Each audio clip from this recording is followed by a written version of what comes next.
नमस्कार मित्रों, मैं डॉक्टर आशुतोष मिश्र। जैसा कि अपने चैनल के माध्यम से आपने प्रश्न पूछा, अक्सर पेट में दर्द होता है। अच्छा, पेट में दर्द होने के साथ साथ आप देखते हैं पेट साफ़ नहीं होता है और कोलाइटिस और अननेसेसरी उल्टी वॉमिटिंग होता है और काफ़ी दिन से पेट में दर्द है जिसका कोई इलाज और निदान नहीं मिल पा रहा है। तो मित्रों, मैं आपसे ये बताना चाहूँगा कि पहले जानिए कोलाइटिस होता क्या है।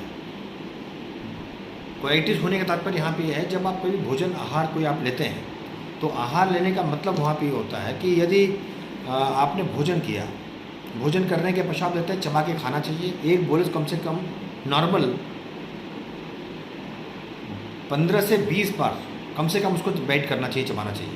ये नहीं आपने मुंह में रखा, खटक में फटाफट आपने लिया और उसको स्वेलो कर गए, तो क्या करेगा, पाचन शक्ति आपकी कहीं ना कहीं कमज़ोर होगी। और मेन चीज़ दूसरी बात ये ध्यान रखना है आपको कि खाना आपने मुंह से खाया, वो सीधा आहार नाल से होते हुए वो आपके जाके पेट में आता है, स्टमक में आया।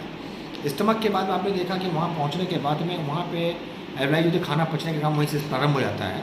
और जब खाना पचता है तो कुछ लोगों का क्या है कि आंतों में चिकनाहट ज़्यादा आता है, पेट साफ़ नहीं होता। अक्सर वो देखते हैं कि बताते हैं कि साहब वो बहुत ज़्यादा चिकनाहट आती है और अक्सर पेट मीठा मीठा दर्द रहता है और दर्द जाता नहीं।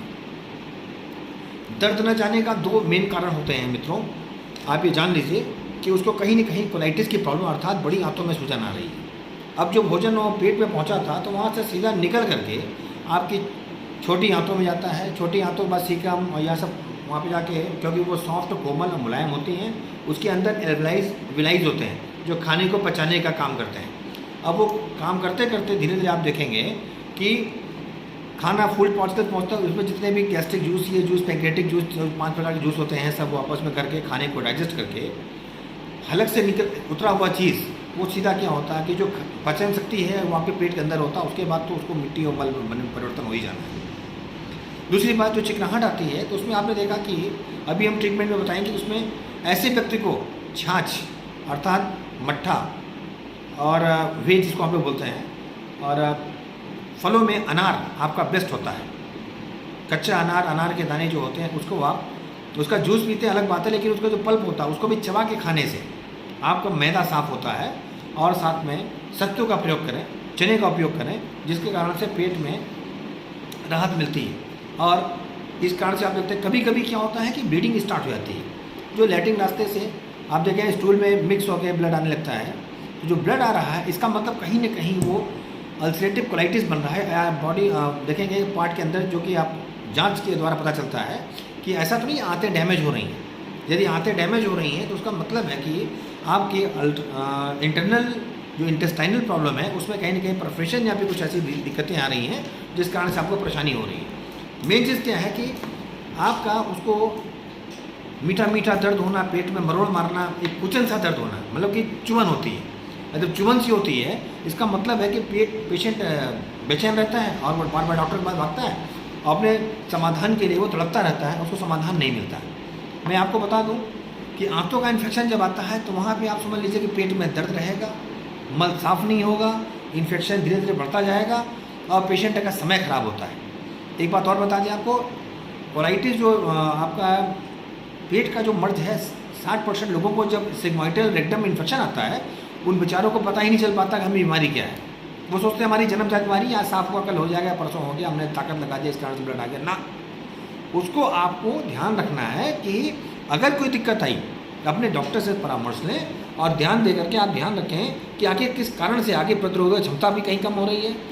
एक्चुअली बेसिकली होता क्या कि इसका ज्ञान 3-4 महीने से 1 साल तक पता ही नहीं चल पाता कि मुझे इस प्रकार की प्रॉब्लम है, क्योंकि रोग का जो है अगर आप देखेंगे सिग्मोइडल इन्फेक्शन होता है, ये होता है लास्ट में सीए तक जाता है, लेकिन स्टार्टिंग में ही क्या देखेंगे कि ये इसका एग्जैक्ट कॉज अभी अननोन है, किस कारण से आंतों में चिकनाहट आने लगा। और चिकनाहट के साथ आप देखते हैं पेट साफ़ नहीं होता है, मोशन क्लियर होता है, बैठते हैं तो जब इच्छा बैठेंगे तो हाजत बनी रहेगी, लेटिन होगा, जब आप जाएंगे तो मल त्याग करने में असमर्थ रहते हैं, पूर्ण रूप में वो आपका कतरा कतरा बाहर नहीं निकल पाता, जिस कारण से दिक्कत होती है। दूसरी बात एक और आप बताना चाहेंगे कि ऑटो इम्यून डिसीज होने के कारण आदमी में अनुवंशिकता लक्षण हो सकती है, या फिर मानसिक तनाव, टेंशन या डिप्रेशन कहीं ना कहीं जाने पे, यदि आप कहीं बहुत ज़्यादा सोचते हैं या कहीं आप ऐसा वर्क कर रहे हैं जहाँ पे आपको मानसिक तनाव यातना मिल रही है, तो भी आपका मोशन डाइनेस रहेगा और क्लियर नहीं होगा। उस कारण से क्या करना है कि सभी प्रकार, ज़्यादातर युवाओं में मिलता है। 15 से 40 साल के बीच में आप देखेंगे बहुत ज़्यादा तकलीफ़ें मिलती हैं। 15 से 40 साल के बाद आप देखेंगे कि ये अक्सर क्या होता है कि उनका भूख कम लगने पड़ता है, भूख धीरे धीरे डे बाई डे कम लगता है। इसका मतलब लीवर संबंधी जो प्रॉब्लम आ रही है, जहाँ डाइजेशन इम्प्रॉपर हो रहा है, इसका मतलब वहाँ पे कि उसको अंदर से हरी झंडी नहीं मिलेगी कि आपको भूख नहीं लगेगी तो आप खाना खाने की इच्छा नहीं होगी, जबकि भूख लगी है। और भूख लगने के बाद भी आप लोग जाएंगे वहाँ पे देखेंगे कि भोजन इच्छा तो हो रही है, लेकिन भोजन देख के इच्छा मर जाना, खाने को बेस्वाद हो जाना, भूख न लगना। इसका मतलब कहीं ना कहीं वो सूजन पे आपको नियंत्रण देना बहुत ज़रूरत है। नहीं तो क्या होगा, वो दस्त का रूप लेने का, मल में फिर आप चिकनाहट आएगी और लास्ट में इंटेस्टाइन को डैमेज करके वो आप में ब्लीडिंग स्टार्ट करेगा और आपको लार्ज इंटेस्टाइन तक पहुँचते पहुँचते आपकी पूरी कहानी बना देगा, जिसमें आप पेट के वाकई रोगी बन जाते हैं। मित्रों, मैं आपको बताना चाहता हूँ, पेट का दर्द होता है उसको हल्के में नहीं लेना चाहिए।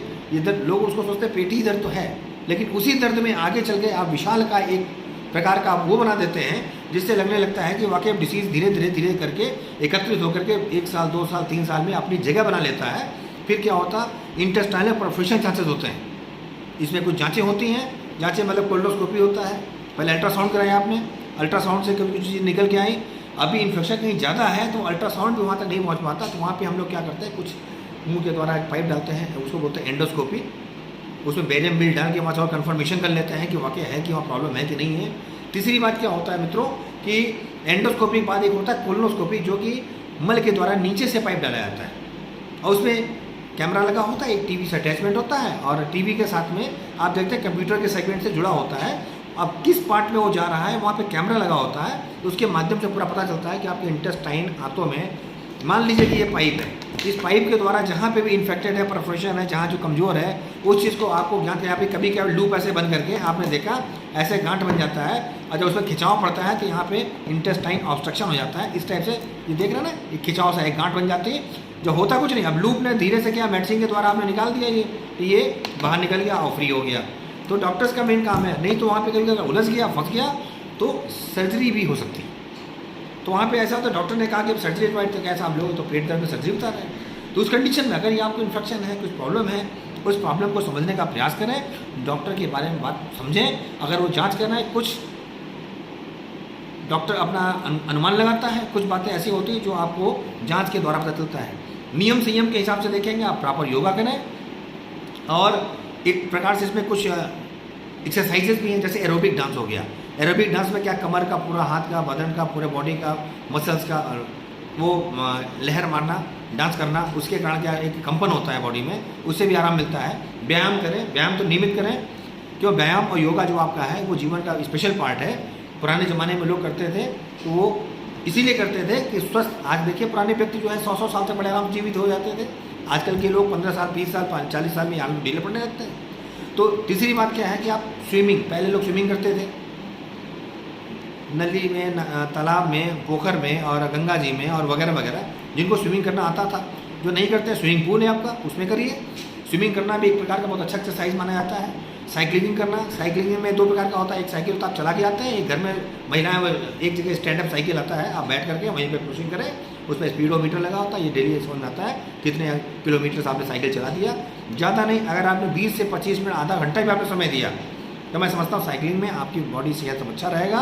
एरोबिक डांस हो गया, योगा हो गया। और आंतों की देखभाल के लिए आप एक चीज़ और बहुत बड़ा बताना चाहूँगा, कच्चे फल का प्रयोग न करें।